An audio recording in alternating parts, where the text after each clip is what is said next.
আসসালামু আলাইকুম। সবাইকে স্বাগত জানাচ্ছি বিডি ভিউজে। আপনাদের সাথে আছি আমি সাবরিনা কাজী।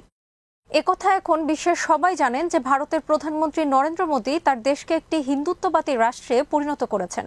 মোদীর মুসলিম নীতির প্রকাশ ঘটাচ্ছে ভারত নিয়ন্ত্রিত কাশ্মীরে। ভারতে মুসলিম নিপীড়ন চিত্র বিশ্ববাসীর কাছে বারবার তুলে ধরেছেন মুসলিম বিশ্বের দুই জনপ্রিয় ও প্রভাবশালী নেতা, তুরস্কের প্রেসিডেন্ট রিসেপ তাইয়েপ এরদোয়ান ও পাকিস্তানের প্রধানমন্ত্রী ইমরান খান। আর এ কাজে তারা কৌশলে বিশ্বের সবচেয়ে শক্তিশালী প্ল্যাটফর্ম জাতিসংঘকে ব্যবহার করছেন। এতে বিশ্বসভায় ভারতের ভাবমর্যাদা ক্ষুণ্ণ হচ্ছে।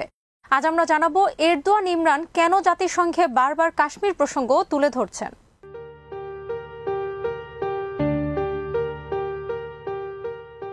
ভারতের সঙ্গে তুরস্কের সম্পর্ক উষ্ণই ছিল, ব্যবসা বাণিজ্যও চলছিল, কিন্তু বাণিজ্যিক বা অর্থনৈতিক বিষয় বড় করে দেখেননি প্রেসিডেন্ট এরদোয়ান।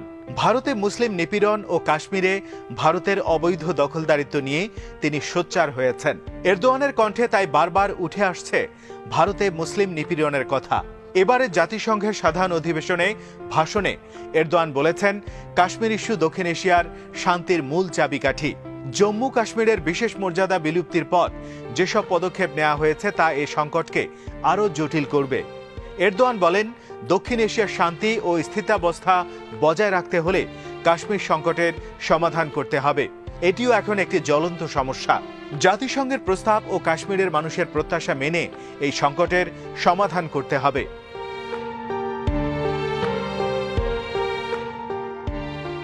গত বছরের আগস্টে আঙ্কারায় কূটনীতিকদের উদ্দেশ্যে ভাষণে এরদোয়ান বলেছেন, পাকিস্তান ও ভারতের মধ্যে বিরোধে জম্মু ও কাশ্মীরের অঞ্চলের উদ্বেগজনক ঘটনাগুলো গভীরভাবে পর্যবেক্ষণ করছে তুরস্ক। 1947 সালে দেশভাগের সময় ওই অঞ্চলটি স্বায়ত্তশাসিত হিসেবে ভারতের কেন্দ্রীয় সরকারের সঙ্গে ছিল। গত বছর মুসলমান অধ্যুষিত জম্মু কাশ্মীরের বিশেষ মর্যাদা তুলে নেয় ভারত সরকার, ফলে সেখানে সংঘাত ছড়িয়ে পড়ে।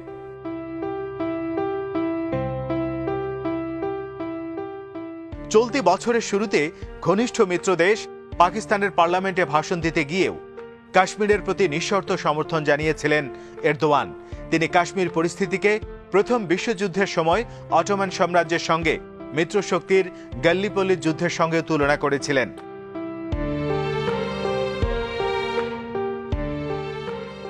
চলতি বছরের শুরুতে ভারতের দিল্লিতে মুসলমানদের ওপর উগ্র হিন্দুত্ববাদীদের নৃশংস হামলার ঘটনায়ও কড়া প্রতিক্রিয়া ব্যক্ত করেন এরদোয়ান। গত ফেব্রুয়ারিতে আঙ্কারায় এক বক্তৃতায় তিনি বলেন, ভারত বর্তমানে এমন একটি দেশে পরিণত হয়েছে যেখানে ব্যাপক হারে গণহত্যা চলছে। এ সময় তুর্কি প্রেসিডেন্ট আরও বলেন, এসব মানুষ কিভাবে বিশ্ব শান্তির পক্ষে কাজ করবে? তাদের জনসংখ্যা অনেক বেশি। তারা বলে তারা অনেক শক্তিশালী, কিন্তু এটা তো শক্তি নয়। স্কুলে যাওয়া শিশুরাও দাঙ্গাবাজদের কবল থেকে রক্ষা পাচ্ছে না। শিশুদের ধাতব লাঠি দিয়ে হত্যার উদ্দেশ্যে মারধর করা হয়েছে।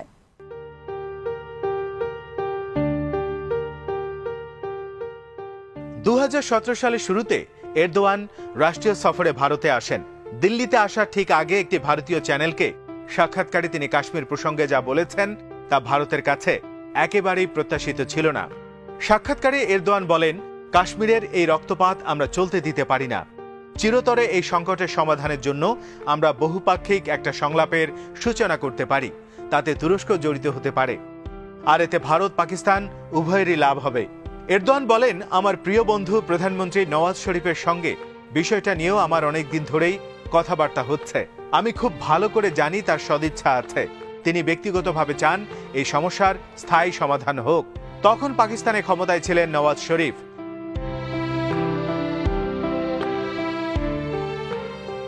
কাশ্মীর প্রসঙ্গে প্রেসিডেন্ট এরদোয়ান যে প্রকাশ্যে এমন মনোভাব দেখাবেন তা ভারত ধারণা করতে পারেনি। এখন প্রশ্ন হচ্ছে, ভারতে মুসলিম নির্যাতন নিয়ে কেন বারবার সোচ্চার হচ্ছেন Erdogan? European council on foreign রিলেশনসের সিনিয়র পলিসি ফেলো আসলি আয়দিন তাবাস বিবিসিকে বলেন, আসলে তুরস্ক একটি গ্লোবাল ব্র্যান্ড হিসেবে নিজেদের উন্নীত করতে চায়। একটি মাঝারি মাপের উদীয়মান শক্তি থেকে 21 শতকের সবচেয়ে ক্ষমতাশালী দেশগুলোর কাতারে তুরস্ককে যাতে নিয়ে যাওয়া যায়। প্রেসিডেন্ট এরদোয়ান তার লিগেসিকে সেভাবেই রেখে যাওয়ার চেষ্টা করছেন।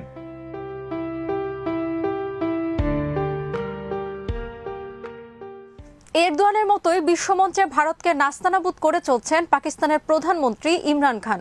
পাকিস্তানের সঙ্গে ভারতের বৈরিতা চিরকালের। 1948, 1965 ও 1971 ও 2019 সালে দুদেশের মধ্যে 4টি যুদ্ধ হয়েছে। এর মধ্যে 3টি যুদ্ধ হয় কাশ্মীর নিয়ে। কাশ্মীরের অধিকাংশ জনসংখ্যা মুসলমান হওয়ায় বেশিরভাগ জনগণ চাইছেন হয় স্বাধীন কাশ্মীর অথবা পাকিস্তান অংশে যোগ দিতে। তবে পাকিস্তান কাশ্মীরের স্বাধীনতার দাবিকেও সমর্থন করে।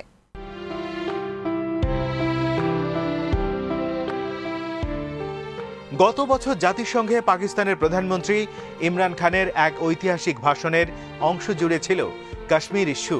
এই অধিবেশনে সাধারণত রাষ্ট্রপ্রধানরা 17 মিনিট করে সময় পান। সেখানে 45 মিনিট কথা বলেন ইমরান খান। কাশ্মীর ইস্যুকে বিশ্বের নিকট তুলে ধরতে জাতিসংঘের এই অধিবেশনে যোগ দিচ্ছেন বলে তার আগেই জানিয়েছিলেন পাকিস্তানের প্রধানমন্ত্রী।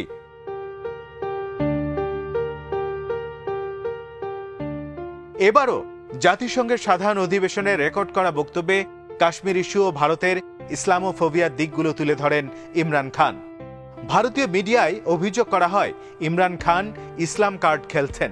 জাতিসংঘে দেয়া গতবারের ভাষণে ইমরান খান বলেন, ভারতের রাষ্ট্রীয় স্বয়ংসেবক সংঘ RSS সমর্থিত সরকার মুসলিমদেরকে চরমপন্থার দিকে ঠেলে দিচ্ছে।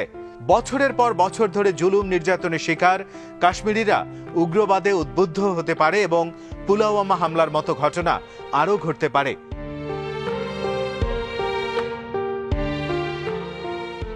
এবার তিনি ভারতের রাষ্ট্রীয় মদদে ইসলামের বিরুদ্ধে ঘৃণা ছড়ানো হচ্ছে বলে অভিযোগ করেন।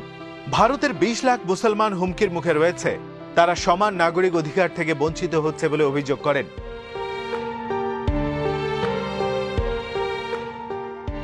ইমরান খান কাশ্মীর প্রসঙ্গে বলেন, 18 কোটি ভারতীয় মুসলমান দেখেছে 80 লাখ কাশ্মীরি মুসলমানের সঙ্গে কি আচরণ করেছে ভারতীয় বাহিনী। বিশ্ববাসীরও এদিকে নজর দেওয়া উচিত, দেখা উচিত।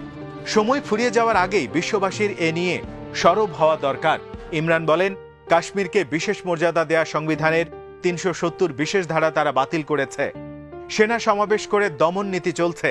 এখন কাশ্মীরে মোট ভারতীয় সেনার সংখ্যা 9 লাখেরও বেশি। এর মাধ্যমে 80 লাখ লোকের উপর কারফিউ জারি করা হলো।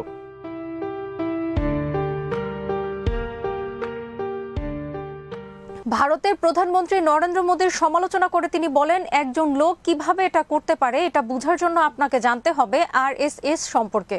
নরেন্দ্র মোদী RSS এর আজীবন সদস্য।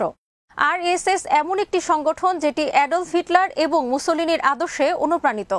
নাৎসিরা যে পদ্ধতিতে অন্য সকল জাতি হতে নিজেদের সেরা ভাবত, একইভাবে RSSও নিজেদের সবার চেয়ে সেরা মনে করেন।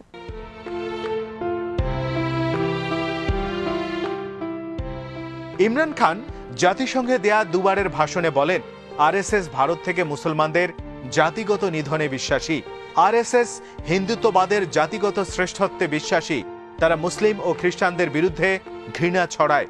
তারা বিশ্বাস করে মুসলিম শাসনের ফলে হিন্দুত্ববাদের সোনালী যুগের অবসান ঘটেছে।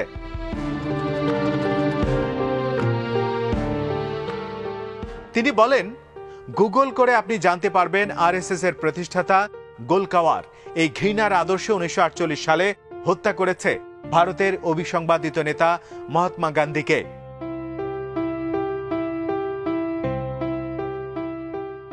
ইমরান খান বলেন, মোদি গুজরাটের মুখ্যমন্ত্রী থাকাকালে এই ঘৃণার আদর্শ RSS গুন্ডাদেরকে 2000 মুসলিমকে হত্যা করতে প্রেরণা দিয়েছিল। মোদির নির্দেশে গেরুয়া পাঞ্জাবি পরে 3 দিন ধরে ধ্বংসযজ্ঞ চালিয়েছিল RSS সন্ত্রাসীরা। তাদের তাণ্ডবে অন্তত 2000 মুসলিম নিহত হন এবং গৃহহীন হন 1.5 লাখ মুসলিম। মোদি তখন নিষেধাজ্ঞার কবলে পড়ে আমেরিকা ভ্রমণ করতে পারেননি।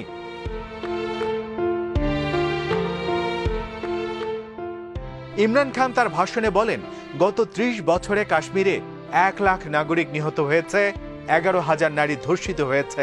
এটা জাতিসংঘের রিপোর্ট, কিন্তু বিশ্ববাসী কিছু করছে না। কারণ তারা দেখছে ভারত তাদের জন্য 120 কোটি জনসংখ্যার বিশাল বাজার। বৈশ্বিক স্বার্থের কাছে বলি হচ্ছে মানবতা। মোদি বলছে এটা কাশ্মীরের উন্নয়নের জন্য, কিন্তু যখন 80 লাখ কাশ্মীরি বন্দিত্ব ভেঙে 9 লাখ সেনার মোকাবেলা করবে, তখন কি ঘটবে? আমি আশঙ্কা করছি রক্তগঙ্গা বইবে।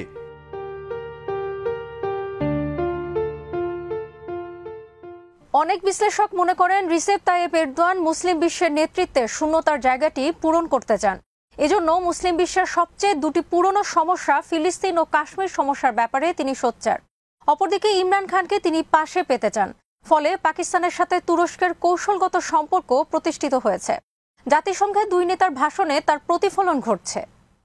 আজ এখানেই শেষ করছি। সবাই ভালো থাকুন, সুস্থ থাকুন আর দেখতে থাকুন বিডি ভিউজ। চ্যানেলটি ভালো লাগলে সাবস্ক্রাইব করুন। সংযুক্ত থাকুন আমাদের ফেসবুক পেজে। আমাদের ওয়েবসাইট bdviews.net ভিজিট করুন। আল্লাহ হাফেজ।